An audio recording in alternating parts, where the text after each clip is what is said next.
Hi everybody and welcome back to La Capricornia. I want to start off by thanking everybody that supports me. It really means a lot to me and I want to hear your feedback. So if you guys can reach out to me, comments on my Instagram, anything like that, definitely reach out to me. Let me know what you all think. But for this week's episode, I'm going to be going over how basically I balance my spiritual life, my regular life, because I get a lot of questions like, how do I incorporate it? What do I tell my kids? What do I do? How do I get the time in there? And it's not easy, definitely not easy at all. And I'm no expert at it. I'm just going to let you know what I do, and you can incorporate some of those guidances into your lives. And stay tuned until the end. I'm going to be doing my guided reading, which I'm using the Angel Prayers Oracle card. I know I got that question last time, what oracle deck I was using, and it is the Angel Prayers card. So let me know what you all think about this video. Like, subscribe, and share it, you guys. Have a good week. Okay, so this is definitely something that I want to address. I get asked this a lot, is how do I get the time to fit everything in? It's not easy. It's definitely not easy. I try to dedicate a lot of time to my kids. As you all know, I'm a single mom. I still have my career, and then of course I'm doing, this podcast, and I'm also, learning all these different topics and trying to get myself to the right vibration. It can be a lot some days. Like, there are some days where I swear there is not enough time in a day to get everything in there. So with prioritizing my kids, one of the things that I like to do is I like to work out in the morning. I like to fit a quick meditation in there, and to me, I feel it's more easier because then, I can do that, go to work, and give them that time in the afternoon that they need. It doesn't always work out that way. For those of you that follow me on my Instagram, you've seen that sometimes I end up having to take my kids to the gym with me, so they can still have that time with me. And to be honest with you, they will not let me go to the gym by myself. So there we are at the gym. So that's how that ends up happening. So there are just some days that I just have to go with the flow kind of thing, And then even for my meditation, like I said, I try to fit it in the morning, but I also go to sleep with my meditation playing. And I got lucky that my daughter can go to sleep while I'm listening to my meditation, because if she could not, I wouldn't even know how I would be getting it done, to be honest with you. And it's just so much easier for me.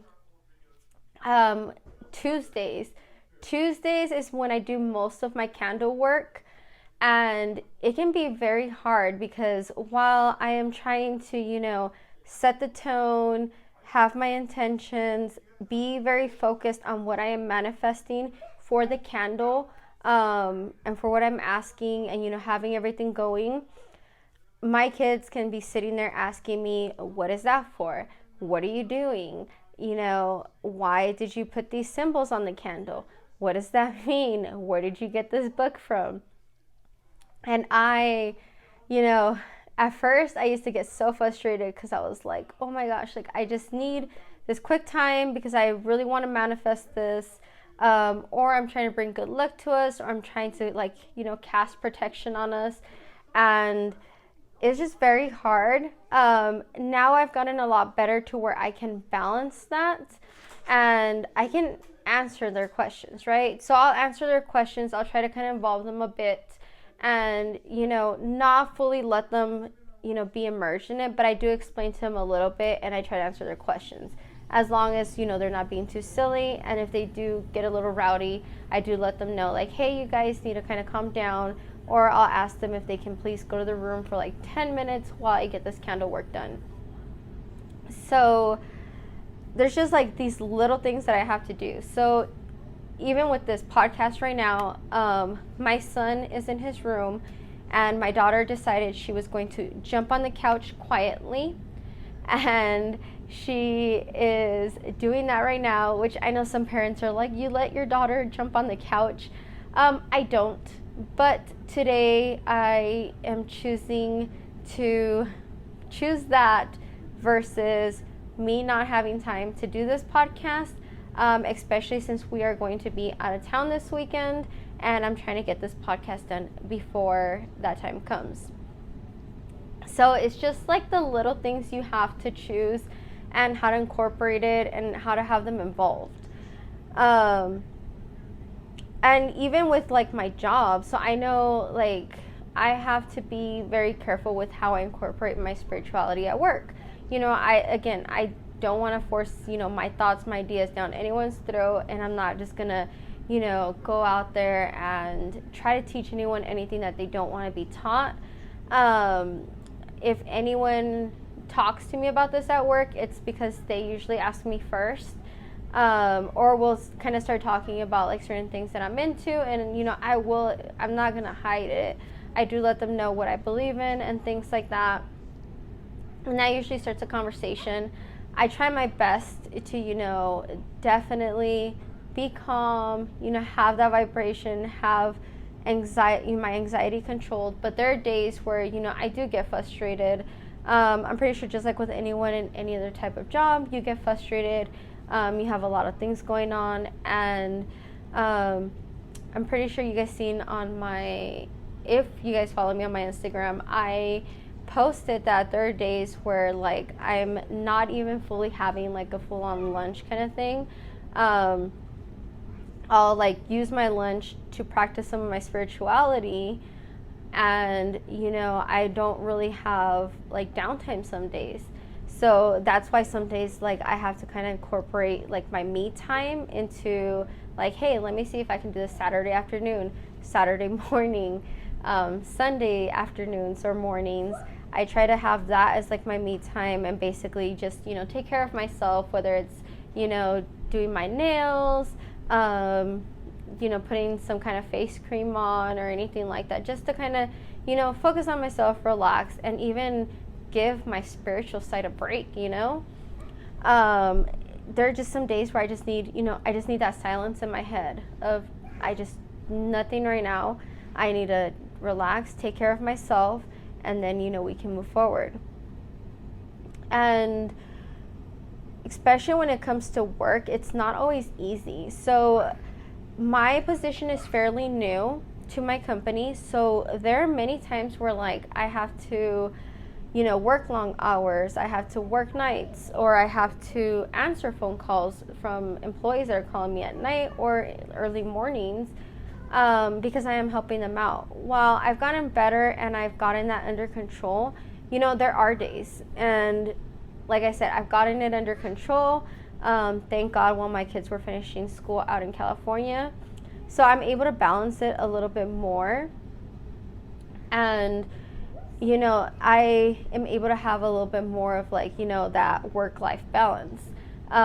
Again, it's not always perfect. There are days where work takes priority. There's times where, I have to put my time into my home and myself.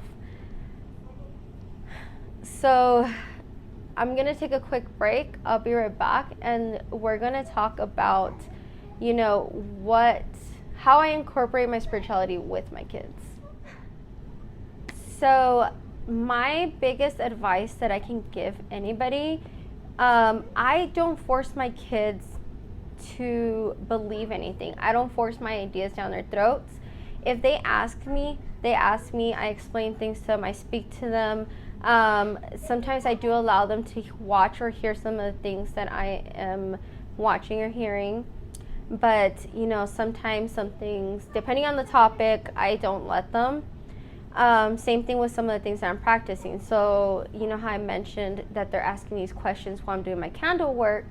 There are times where I'm like, hey, especially when I'm doing protection, my protection work with candles, I try to get them to like, hey, I need this space because protection spells have a little bit of a boundary when it comes between being light and dark. So I do have to be very careful with the energies. And, that's where I have to ask sometimes like, hey, you cannot be involved in this. or I don't want them to be around that energy, you know, because I want to have the most positive energy that I can for the correct outcome. And, you know, it's just like I mentioned earlier, it's like the little things you have to do. My grounding, that's probably the one thing I will admit I'm very big on them on. I do make them go hiking with me. I do make them go walking with me. I don't make them hike, you know, long miles. It'll be short hikes. We try to do this every day. And that's for them to ground and align themselves, and honestly just to get that energy out. You know, I live in an apartment. I don't have a home right now, one actual house, but I do try to get them out as much as I can. So, you know, when we go on these mini hikes, I'm like, hey, look at this. I try to get them involved more with nature. I actually have them touch stuff. So like there's times even where like I'm like, hey, take off your shoes. We're going to be walking through this grassy area. You know, little things for them to like, you know, again, ground themselves, get that energy out, and just get a lot of that healing energy from them basically grounding with nature.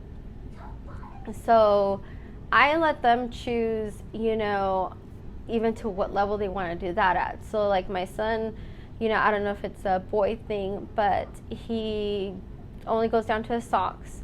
And my daughter, she's totally fine with taking off, you know, her socks when she's grounding. So it's just, you know, again, I let them decide what they feel comfortable with. Another thing too, even with like the hikes, like I said, I try to do smaller hikes because of my 4-year-old. But even then I'm like, hey, you know, kind of touch this rock, you know, have that respect for nature. Don't, you know, be little terrorists climbing things, you know, 100% and all these things. They are actually very good kids. I have to admit that when it comes to like them listening, especially because, you know, sometimes some of these hikes, especially the ones up here where I live at, they can have like some narrow sides, and I just, you know, I have to be like, please do not get too close to the edge, you know. And of course with my daughter, like, you need to hold my hand this entire, you know, this little stretch of way as we're walking on the edge.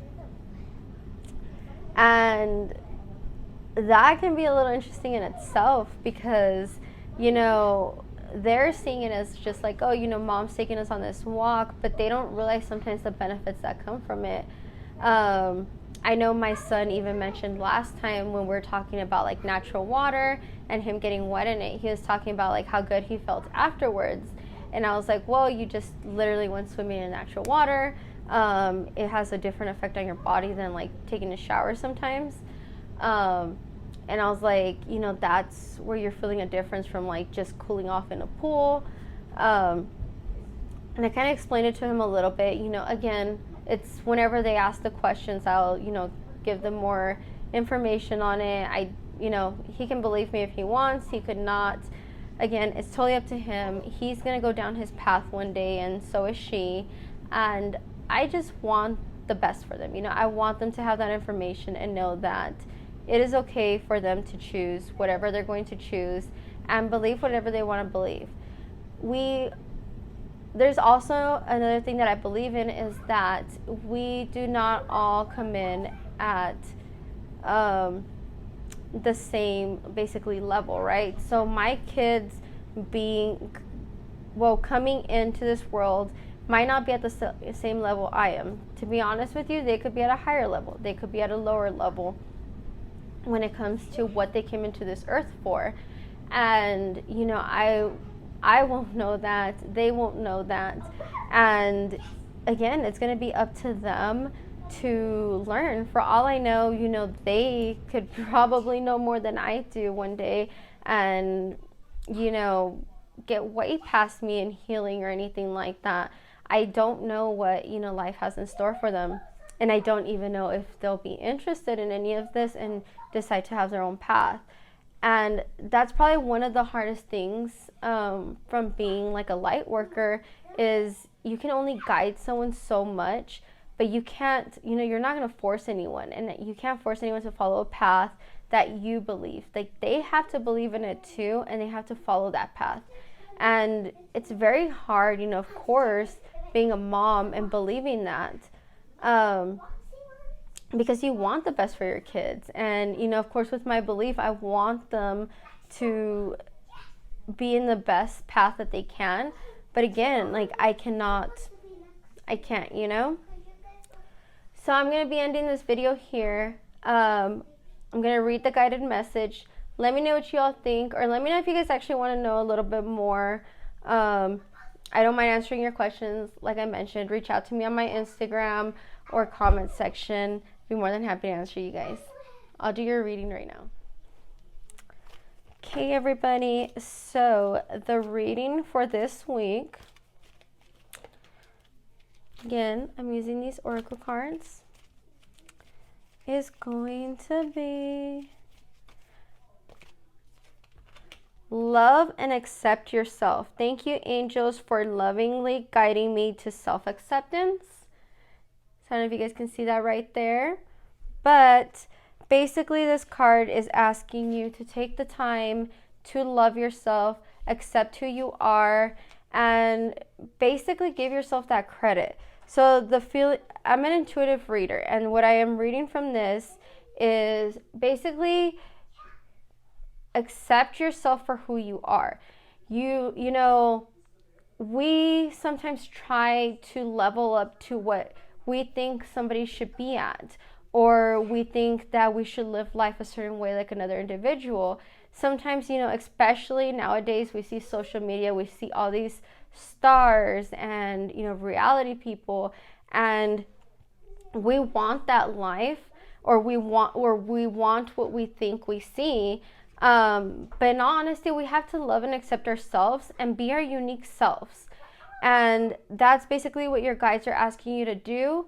If you do need help in, like, you know, knowing, like, how do I love myself, you know, try to take a day off. And, you know, if it's hard for you to be able to have that day off to yourself, you know, 10 minutes, literally 10 minutes. I have this thing sometimes where, like, I have to sit in my car for 10 minutes before I get in the house, because I'm just, you know, frustrated from work and so wound up. So I'll try to kind of, you know, center myself back before I enter my home and share that energy with my kids. So, you know, take 10 minutes to basically tell yourself all the good things you did that day, you know, or how well you handled that day. Because, you know, not everyone makes it, even just like out of a frustration level. I mean, I'm pretty sure we've all heard of the people that just like walk out, like, you know, mid-work or things like that. And be proud of yourself that you did not do that. Be proud of yourself that you held that temper. Be proud of yourself that, you know, you got up in the morning when you did. Be proud of all your achievements of your, not just, you know, achievements yourself, of being unique. So that's your guided reading for the week. Let me know what you guys think, and have a great week, everybody.